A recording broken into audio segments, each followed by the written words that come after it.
So this is the holding tank that I just pulled out of my Hunter 280.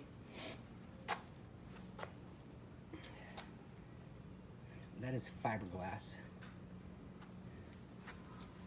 There must have been some crack or leak or something like that, and they thought, well, instead of just spraying for the replacement tank, let's jury rig this and see if we can throw a coat of fiberglass on it. So this is what not to do.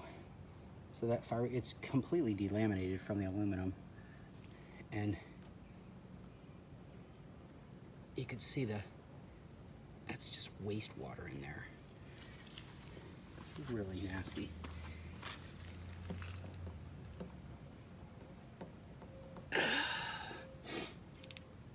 So